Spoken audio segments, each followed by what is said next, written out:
창세기서 강의 33번째 시간을 갖도록 하겠습니다. 오늘 말씀의 제목을 한번 따라 하시겠습니다. 헤브론에 장사된 사라. 시작. 헤브론에 장사된 사라. 우리 인생을 살아가면서 여러 가지 예기치 않은 슬픈 일을 만나게 됩니다. 인생에서 슬픈 일이 없었으면 얼마나 좋겠습니까마는 우리가 이 땅에 사는 날 동안에는 이 슬퍼할 수 있는 일들을 피할 수 없습니다. 그래서 슬프고 힘든 일들을 어떻게 받아들이고 어떻게 대처하느냐 하는 것이 우리 인생의 과제이기도 합니다. 우리가 만나는 여러 가지 슬픈 일들 중에서 슬픔의 정도가 가장 큰 것이 있다면 여러분 무엇이겠습니까? 아마 그것은 사랑하는 사람의 죽음을 맞이하는 일일 것입니다. 그것도 아주 오랜 시간을 함께해서 나의 인생에서 빼놓고는 생각할 수 없는 배우자가 죽었을 때, 그때 느끼는 슬픔은 그 무엇과도 비교할 수 없을 것입니다. 여러분, 혹시 배우자의 죽음에 대해서 생각해 보신 적이 있습니까? 저는 오늘 이 말씀을 준비하면서 한번 깊이 생각해 보았습니다. 배우자가 죽었을 때 경험하는 그 허전함과 아픔이 얼마나 클까? 그동안 함께 했던 기억들, 또 잘하지 못한 것에 대한 미안함, 정말 감당하기 어려운 슬픔이 아닐까라는 생각을 했습니다. 창세기 23장에서의 아브라함은 바로 그런 깊은 슬픔 가운데 빠져있는 모습을 우리에게 보여주고 있습니다. 오늘 본문 1절과 2절 말씀 다 같이 한번 읽도록 하겠습니다. 시작. 사라가 127세를 살았으니 이것이 곧 사라가 누린 해수라. 사라가 가나안 땅 헤브론 곧 기럇 아르바에서 죽음에 아브라함이 들어가서 사라를 위하여 슬퍼하며 애통하다가. 아브라함의 아내 사라는 127년을 살았고 가나안 땅 이 헤브론에서 죽음을 맞게 됩니다. 그녀가 어떻게 죽었는지는 자세히 기록되지 않아 잘 알 수가 없습니다. 창세기에서 이렇게 나이를 언급하며 죽는 죽음, 흔한 죽음은 아닌 것 같습니다. 사라의 죽음이 좀 특별한 것은 여자의 죽음에 대해서 나이를 언급하고 있다고 하는 것입니다. 여러분, 창세기를 읽어보면 이스라엘의 조상들이 죽을 때 그 조상들의 나이에 대해서는 기록을 하지만 그들의 아내가 죽었을 때는 나이를 기록하지 않습니다. 그런데 사라는 유일하게 예외로 여자로서 그 나이까지 여기 기록되어 있습니다. 그만큼 사라가 중요한 인물임을 우리에게 시사하는 것입니다. 사라의 삶을 보면 연약함도 있었고 실수도 있었습니다. 또 완전하지 않았습니다. 하나님의 언약을 기다리지 못하고 그 여종을 통해 이스마엘을 낳게 한 것, 아브라함의 씨라고 하니까 당시 관습을 따라서 여종을 통하여 낳아도 아브라함의 씨가 되지 않겠느냐라고 했던 생각이었습니다. 그러나 하나님의 언약의 자손은 아브라함과 사라 사이에서 나온 자녀를 하나님의 언약의 자손으로 세우시겠다는 것이 하나님의 뜻이었습니다. 그러면 하나님이 아브라함의 자손을 하늘의 별처럼 바닷가의 모래처럼 그렇게 많게 하시겠다면 처음부터 아이를 잘 낳을 수 있는 여인을 선택하시지 왜 아이를 낳지 못하는 이런 여인을 선택하셨을까라고 하는 것입니다. 아주 중요한 질문입니다. 아이를 낳았다 하면 그냥 쌍둥이 탁 낳을 수 있고, 그죠?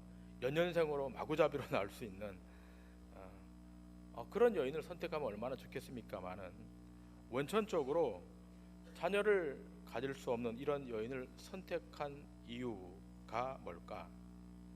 성경의 답은 이것입니다. 언약의 자녀는 사람이 낳는 것이 아니라 하나님이 낳으셔야 함을 보여주는 것입니다. 그러므로 믿음의 자녀란 혈통으로 이어지는 것이 아니라 하나님의 언약에 의해서 나오는 것임을 아브라함은 상징화시켜서 이것을 우리에게 보여주는 것입니다. 이것이 바로 언약을 이루어 가시는 하나님의 방편입니다. 우리는 자꾸만 무언가의 원인을 나에게서 찾으려고 하는데 하나님의 언약은 하나님 쪽에서 찾는 거예요. 인간 쪽에서는 불가능하다 그러지만 하나님 쪽으로 가져가면 그것은 가능한 것으로 바뀌는 것입니다. 그래서 하나님의 언약은 하나님이 시작하시고 하나님이 행하시고 하나님이 완성하시는 것이죠. 그러므로 혈통이나 육정이나 사람의 뜻으로 되지 아니하고 하나님이 행하여야만 된다, 하나님이 낳도록 해야만 된다라고 하는 것이 요한복음 1장의 주장입니다. 그런데 그렇게 하나님의 언약 안에 있었던 사라가 죽음을 맞게 된 거예요. 이제 차가운 시신이 된 겁니다. 만일 아브라함과 30살에 결혼했다고 치면 대략 100년의 세월을 같이 살았을 것입니다. 아주 긴 시간입니다. 이제 이 사라의 죽음을 만난 아브라함의 심정이 어땠을까요? 이 땅에서는 더 이상 이 여인을 만날 수 없습니다.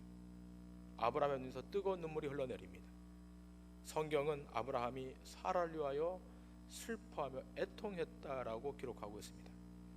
지금까지 성경에 아브라함의 감정에 대해서 묘사한 곳은 거의 없습니다. 아브라함의 감정이 직접 기록된 것은 하나님의 약속에 대해서 불신해서 웃을 때, 그 웃은 정도밖에 없어요. 아브라함이 고향을 떠날 때에도, 전쟁의 큰 승리를 거둘 때에도, 또 이삭이 태어났을 때에도, 또 하나밖에 없는 이삭을 번제로 드리라고 그럴 때에도 성경은 아브라함의 감정에 대해서 말하고 있지 않습니다. 그런데 이 사라의 죽음 앞에서는 아브라함의 슬픔을 표하고 있습니다. 죽은 아내를 보면서 아브라함은 그동안에 이 사라의 모습을 생각했을 것입니다. 사라는 65세의 나이에 남편을 따라 가족들과 친구들이 있는 정든 고향을 떠나 이 낯선 가나안으로 온 것입니다. 이런저런 일을 많이 겪었고 또 이 남편의 비겁함 때문에 2번이나 권세 있는 자들의 첩이 될 뻔했습니다.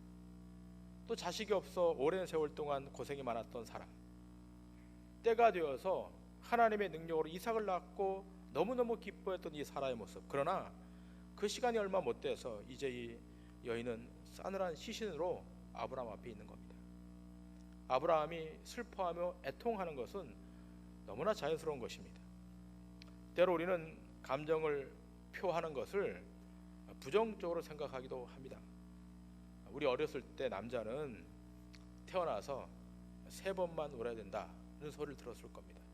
여자분들은 못 들었을지 모르겠지만 우리 남자분들은 그런 소리 들었을 겁니다. 태어나서 3번만 울어라. 그래서 남자가 우는 것은 못된 것이고 잘못된 것이고 울면 안 된다 하는 생각을 했습니다. 그러나 지금 살아보니까 잘못된 것 같습니다. 우리의 감정은 하나님이 허락하신 것이고 그것을 적절하게 표현하는 것은 좋은 것입니다. 그러니까 슬플 때는 울고 기쁠 때는 웃는 것이 정상입니다. 감정을 조절하지 못하고 지나치게 휘둘리는 것도 문제지만 사람이 느끼는 감정 자체는 자연스러운 것입니다. 성경은 즐거워하는 자들과 함께 즐거워하고 우는 자들과 함께 울라 이렇게 말씀하십니다. 예수님도 우셨습니다. 우리가 슬픔을 만났을 때 우는 것은 당연한 일입니다. 하지만 조심할 것은 그 슬픔이 모든 것이라고 생각하고 그래서 삶을 비관하거나 다른 것을 하지 않으려고 하는 태도, 이것을 주의해야 됩니다. 아브라함은 이 아내 죽음을 겪으며 슬퍼하며 애통했지만 다시 죽음 앞에서, 이 사라의 죽음 앞에서 일어납니다.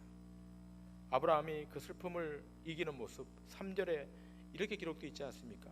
그 시신 앞에서 일어나 나가서라고 말합니다. 특별히 일어나라는 표현은 아브라함의 적극적인 행동을 보여주는 겁니다. 이런 아브라함의 모습은 7절에도 같은 표현으로 나타납니다. 일어났다는 겁니다. 뭔가 새로운 시도를 하겠다는 겁니다. 하나님은 아브라함과 사라에게 이 땅을 주시겠다고 이전에 약속하지 않았습니까? 그러나 여전히 아브라함에게는 자기 소유로 된 땅 단 한 평도 없어요. 사라가 이렇게 죽었는데 사라의 매장지도 없는 형편이에요. 사라는 하나님의 약속을 받긴 했지만 결국 그냥 죽은 겁니다. 그리고 아브라함은 여전히 나그네 신세로, 떠돌이 신세로 이방인으로 현재 살고 있는 겁니다. 아마 멀지 않은 장래 자기도 이 사라처럼 죽음 앞에 직면할 것이라 생각했을 것입니다. 우리도 믿음의 삶을 살다 보면 이 아브라함과 같은 상황에 직면할 때가 있습니다. 하나님의 약속된 축복을 기다리며 살고 있는데 지금의 내 삶을 보면 별로 특별한 것이 보이지 않습니다. 이삭을 낳는 놀라운 일을 경험하기도 했지만 그것은 아브라함에게 한 번뿐이었습니다. 살다 보면 또 다 잊혀지는 겁니다. 이렇게 반복되는 삶을 살면서 때로는 허무함과 슬픔을 느끼기도 합니다. 하나님을 위해서 열심히 살고 있는데, 정말 최선을 다해 살고 있는데 내 삶에 그것이 부담으로만 다가오는 것 같습니다. 나는 믿음으로 산다고 하는데 별로 되는 일도 없고 별 차이도 없고 앞은 잘 보이지 않고 그런 마음을 가지고 하루하루 살아갈 때가 있습니다. 그래서 힘든 이곳을 떠나고 싶은 강한 충동을 느낄 때도 있습니다. 아브라함도 그러지 않았겠습니까? 그냥 고향으로 돌아갈까? 너무 이 삶이 고달프니까. 자기와 함께했던 이 오랜 시간을 함께했던 이 아내도 이제 죽었으니까 이제 고향으로 돌아갈까? 이런 생각이 들지 않았겠습니까? 하지만 아브라함은 아내의 죽음이라는 이 위기를 믿음을 실천할 수 있는 기회로 바꿉니다. 그는 슬픔을 넘어서 하나님을 계속 신뢰하기로 결정합니다. 그래서 가나안 주민인 헷 족속에게 이렇게 이야기합니다. 오늘 본문 4절의 말씀 다 같이 읽겠습니다. 시작. 나는 당신들 중에 나그네요 거류하는 자이니 당신들 중에서 내게 매장할 소유지를 주어 내가 나의 죽은 자를 내 앞에서 내어다가 장사하게 하시오. 드디어 아브라함은 이 사라를 하나님께서 약속하신 이 가나안 땅에 묻기로 결정합니다. 보통 시신의 매장은 자신의 고향 땅에 묻어야 되는데 아브라함은 고향이 아니라 이 가나안 땅에 묻기로 결정합니다. 이 가나안 땅을 자신의 새로운 고향으로, 그리고 자신은 물론 자신의 후손을 위한 땅으로 만들고자 하는 겁니다. 그런 믿음으로 하나님이 약속하신 땅에 계속 거하기로 결단합니다. 돌아가지 않겠다는 거예요. 아브라함이 자신의 고향 갈대아 우르로 돌아가는 일은 절대로 없겠다는 겁니다. 우리도 살면서 이런 결단이 필요할 때가 있습니다. 단호하게 돌아갈 수 있는 길을 없애는 거예요. 돌아가지 않도록 이미 건너온 다리를 태워버리는 겁니다. 두 마음을 품지 않고 믿음으로 버티겠다라고 하는 각오가 필요한 겁니다. 아브라함의 요청에 대해 헷 족속은 대단히 긍정적으로 답을 합니다. 오늘 본문 6절에 헷 족속의 답변이 이렇게 기록되어 있습니다. 다 같이 읽겠습니다. 시작. 네 주여 들으소서. 당신은 우리 가운데 있는 하나님이 세우신 지도자이시니 우리 묘실 중에서 좋은 것을 택하여 당신의 죽은 자를 장사하소서. 우리 중에서 자기 묘실에 당신의 죽은 자 장사함을 금할 자가 없으리이다. 아멘. 헷 족속에게 내가 이 땅에 내 아내를 묻겠다 그러니까 이 헷 족속이 긍정적으로 반응합니다. 우리 중에서 자기 묘실에 당신의 죽은 자 사라 장사함을 금할 자가 없을 것이다. 이렇게 아브라함은 이 땅의 백성들로부터 존경과 인정을 받고 있었습니다. 아브라함이 어떻게 이러한 평가를 받을 수 있었는가 하는 것은 7절과 12절에 나오는 그의 태도에서 알 수 있습니다. 아브라함은 그 땅 백성에게 몸을 굽힙니다. 아브라함의 나이나 재력이나 가지고 있는 것들을 생각해 볼 때 백성들에게 이러한 태도를 보이는 것은 쉽지 않은 겁니다. 하지만 아브라함은 겸손으로 허리를 굽히고 그 사람들은 아브라함을 신뢰했습니다. 여러분, 하나님에 대한 믿음은 사람에 대한 올바른 태도에서 나타난다는 것을 아셔야 됩니다. 하나님을 믿는다고 하면서 사람에 대하여 함부로 하고 무례히 행하는 것, 이건 뭔가 잘못되어 있는 것입니다. 어쨌든 아브라함은 헷 족속의 매장지를 공짜로 쓰라고 하는 제안, 이 제안에서 아브라함은 거절합니다. 그리고 충분한 대가를 주고 땅을 사기를 원합니다. 헷 족속이 무료로 주겠다 그러는데 아브라함은 극구 거절하고 내가 그 땅을 사겠다고 그래요. 8절과 9절의 말씀 우리 다 같이 읽겠습니다. 시작.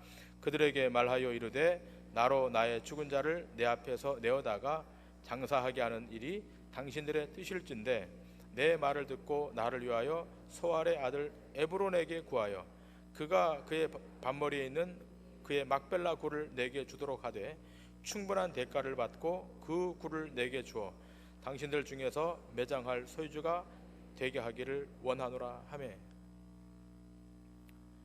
그냥 이 소유지를 그냥 줄 테니까 가져가라 그랬지만 아브라함은 끝까지 그 값을 지불하겠다 그럽니다.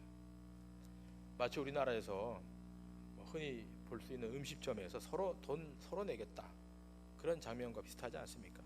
결국 에브론은 땅값이 은 400세겔이라고 말했고 아브라함은 그 땅을 충분한 대가를 치르고 나서 그 땅을 구입합니다. 이렇게 아브라함과 에브론 사이의 거래가 끝나죠. 본문 18절에 이렇게 기록되어 있습니다. 성문에 들어온 모든 헷 족속이 보는 데서 아브라함의 소유로 확정된지라. 네, 여러분, 여기는 중요한 영적 의미가 숨겨 있습니다. 언약 안에 들어오는 이 세상의 것은 반드시 값을 지불해야 한다는 겁니다. 희생을 치르지 아니하고서 언약 안으로 들어올 수는 없어요. 이것이 언약의 특징입니다. 이방인이 이스라엘 백성이 되려면 치러할 의식이 있지 않습니까? 할례 의식입니다. 할례란 단지 통과 의례가 아니라 세상과의 단절을 의미하고 있는 거예요. 이러한 의미에서 막벨라 굴을 대가를 지불하고 사는 겁니다. 이렇게 구입한 굴에 이 사라를 장사 지냅니다. 근데 중요한 것은 이곳이 400년이 지난 후 돌아올 거점이 된다고 하는 겁니다.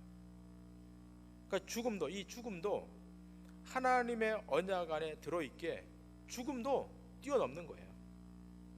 사라의 죽음을 아브라함이 슬퍼하고 애통하고 있지만 그러나 그 죽음이 400년 후에 다시 이 땅에 돌아와서 이 땅을 회복하는 거니까 이 하나님의 언약 안에서 다 극복이 되는 것입니다. 이제 이 땅이 모든 백성들이 보는 데서 아브라함의 소유로 확정돼요. 18절에 기록된 바와 같이 성문에 들어온 모든 헷 족속이 보는 데서 아브라함의 소유로 확정됩니다. 이제 이 가나안 지역에 아브라함의 소유가 생겼죠. 특별히 아브라함이 끝까지 값을 치르고 땅을 구입하기를 고집했던 것은, 그리고 그 성의 많은 사람들 앞에서 그들의 방식의 절차를 거친 것은 이 땅의 소유를 명확히 견고히 하려는 목적이 있었습니다. 그는 나중에 이 땅이 시시비비에 걸리지 않도록, 문제가 되지 않도록 명확히 한 거예요. 아브라함은 하나님이 하신 약속을 절대적으로 신뢰했습니다. 그리고 그 결과 하나님의 계획하심 가운데 아브라함의 자손들은 갈대아 우르가 아닌 이 가나안 땅을 상속받게 될 것입니다. 그 땅은 아브라함의 소유로 확정되었습니다. 그리고 오늘 본문이 시작됩니다. 오늘 본문은 사라의 죽음과 장사를 지내는 장면인데, 실제로 이 사라의 죽음에 대해서는 아주 간략하게 기록하고 넘어가요. 그 반면에 사라가 묻힐 이 땅, 아브라함이 땅을 구입하는 일은 아주 상세하게 기록을 하고 있습니다. 상식적으로 사라의 죽음으로 인한 아브라함의 슬픔, 이게 더 구체적으로 크게 묘사되어야 할 것 같은데 이거는 그냥 간단하게 지나가고, 뭘 장황하게 설명하는가 하면 사라가 묻힐 그 땅에 관한 것은 길게 설명을 하고 있습니다. 그래서 여기 창세기 기자가 더 중요하게 생각하고 있는 것이 뭔가를 알아야 됩니다.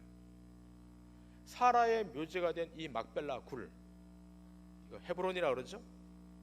이 헤브론에 이스라엘의 거의 모든 선조들이 다 여기에 묻혀요. 아브라함과 이삭과 리브가, 레아, 야곱 다 여기 매장됩니다. 창세기 23장을 시작으로 이 헤브론은 아브라함의 자녀들과 그 후손이 다 이 땅에 매장돼요. 여러분 지금까지 창세기를 읽으시면서 후손들이 다 어디에 묻혔는가를 한번 확인해 보셨습니까? 창세기 23장부터 끝장까지 읽어보면 그 아브라함의 후손들, 구속의 역사의 첫 출발이 되었던 그 계보 속에 있던 모든 후손들이 다 이 헤브론에 시신을 매장합니다. 다 확인하기 어려워서 야곱과 요셉의 경우를 보도록 하겠습니다. 이제 아브라함의 후손 야곱과 요셉의 경우인데 창세기 49장 30절부터 33절까지 읽겠습니다. 지금 29절로 띄워져 있는데 자 30절부터 읽겠습니다. 시작. 이 굴은 가나안 땅 마브레 앞 막벨라 밭에 있는 것이라. 아브라함이 햇사람 에브론에게서 밭과 함께 사서 그의 매장지를 삼았으므로 아브라함이 사라가 거기 장사되었고 이삭과 그의 아내 리브가도 거기 장사되었으며 나도 레아를 그곳에 장사하였느라. 이 밭과 거기 있는 굴은 햇사람에게서 산 것이니라. 야곱이 아들에게 명하기를 마치고 그 발을 침상에서 모으고 숨을 거두니 그의 백성에게로 돌아가더라. 자, 이 창세기 49장은 야곱의 유언이에요. 야곱의 유언인데 마지막 숨을 거두기 직전 하는 유언이 뭔가 하면 아브라함과 그의 아내 사라가 이 헤브론에 장사되었고 이삭과 그의 아내 리브가도 거기 장사되었고 나도 내 아내 레아를 여기 장사했고 나도 내 목숨이 끊어지면 나도 이곳에 장사해달라. 그리고 숨이 걷어주고 백성에게 돌아가죠. 언약의 땅에 묻히기를 원했다는 겁니다. 여러분 야곱의 막내 아들이 애굽에서 출세하지 않습니까? 요셉이. 그러면 출세한 요셉 모든 형제들이 다 거기 가서 지금 요셉의 도움을 받고 있는데 애굽에서 묻혀야 되지 않겠습니까? 그러나 나 애굽에서 묻히기 싫다. 나를 가나안 땅 조상 있는 무덤으로 옮겨달라. 이것이 야곱의 최후 유언이었습니다. 그러니까 요셉도 이 유언을 합니다. 창세기 50장 24절부터 26절을 보면 요셉도 이러한 유언을 하죠. 다 같이 읽겠습니다. 시작. 요셉이 그의 형제들에게 이르되 나는 죽을 것이나 하나님이 당신들을 돌보시고 당신들을 이 땅에서 인도하여 내사 아브라함과 이삭과 야곱에게 맹세하신 땅에 이르게 하시리라 하고 요셉이 또 이스라엘 자손에게 맹세시켜 이르기를 하나님이 반드시 당신들을 돌보시리니 당신들은 여기서 내 해골을 메고 올라가겠다 하라 하였더라. 요셉이 110세의 죽음에 그들이 그의 몸에 향제를 놓고 애굽에서 입관하였더라. 요셉이 말하는 겁니다. 내가 죽을 것이다. 그러나 나를 이 애굽 땅에 묻어있는 나를 여기 그냥 두지 말고 나를 파서 내 해골을 파서 어디로 가져가라? 헤브론으로 가져가라. 요셉 역시 최후의 유언이 자기 해골을 애굽에 메고 가달라는 거예요. 지금 요셉은 애굽의 총리니까 금방 갈 수가 없잖아요. 그러니까 애굽 땅에 묻혀져야 되는 거예요. 묻혀진 이 고위 관료의 해골을 꺼낼 수가 없어요. 그러니까 훗날에 나를 꺼내서 다시 헤브론으로 가져가 달라. 그러니까 아브라함으로부터 시작해서 요셉에 이르기까지 모든 신앙의 선조들이 다 이 헤브론으로 다 매장되는 거예요. 그렇기 때문에 지금 창세기 기자가 자세하게 기술하는 겁니다. 근데 여러분 이 요셉의 유언대로 결국은 400년 만에 다시 리턴돼요. 애굽에 있던 이스라엘 백성들 엄청난 학대를 받고 고통을 받았던 이 이스라엘 백성들이 탈출하잖아요. 그걸 출애굽이라 그러잖아요. 출애굽할 때 여러분 얼마나 그 밤에 죽음의 사자가 넘어가면서 처음 난 것들 다 쳐 죽일 때 그때 이스라엘 백성들이 밤에 탈출하지 않습니까? 얼마나 바빠요. 얼마나 급박합니까? 그럴 때 이 이스라엘 백성들이 뭘 생각합니까? 요셉의 유언을 생각하고 요셉의 유고를 가지고 탈출합니다. 정확히. 그래서 어디로 가져갑니까? 이 헤브론으로 가져가서 갖다가 묻습니다. 하나님의 언약은 그 언약을 받은 그 당사자는 절대로 변개함이 없는 거예요. 하나님이 다 행하시고 다 이루시는 것입니다. 그런데 이곳에 이 헤브론에 제일 처음으로 묻힌 사람이 사라입니다. 이 죽음은 복된 죽음입니다. 훗날 세월이 지나서 모세가 파견한 정탐꾼들이 가나안 땅을 살피고 돌아왔을 때 이 헤브론에 대한 보고가 거의 기록되어 있어요. 그 땅이 구속의 역사의 중요함을 갖고 있기 때문에 이 나중에 이 가나안 땅을 정복하러 들어갈 때 이 헤브론이 가나안 땅에 속해 있으니까 이 헤브론에 대한 보고가 있다는 거예요. 민수기 13장 21절과 22절에 이렇게 기록되어 있습니다. 이에 그들이 올라가서 땅을 정탐하되 신 광야에서부터 하맛 어기 르홉에 이르렀고 또 네겝으로 올라가서 헤브론에 이르렀으니 헤브론은 애굽 수함보다 7년 전에 세운 곳이라. 그곳에 아낙 자손 아히만과 세세와 달메가 있었더라. 아이러니하지 않습니까? 이 사라의 유골이 묻혀 있는 이곳에 누가 거하고 있었는가? 그 장대한 아낙 자손 아히만과 세세와 달메가 그 땅을 지배하고 있는 거예요. 이스라엘 백성들은 드디어 이 가나안 땅에 이 아낙 자손을 넘어서야 되는데 이 아낙 자손이 헤브론을 점령하고 있었다는 겁니다. 하나님이 가만두시지 않습니다. 결국 이스라엘 백성들은 쳐들어가서 이 헤브론을 점령하고 그 땅을 다시 찾아냅니다. 그리고 거기에 모든 선조들의 유골이 있는 것을 확인합니다. 여러분, 이 사라의 죽음 앞에서 오늘 성경은 우리에게 무엇을 이야기하는가 하면 결국 신자는 약속 안에 있으며 그 약속 안에 놓여 있는 영원한 본향을 생각하라는 것입니다. 가나안 땅은 지역적 가나안 땅이 아닌 거예요. 꼭 그 가나안 땅이 지역의 의미를 갖고 있는 땅이라기보다 그 땅은 하나님이 임재하는 또 이 모든 인생들이 리턴해야 될 돌아가야 할 본향인 거예요. 여기에 대해서 신약 성경 히브리서 기자는 이렇게 이야기하고 있습니다.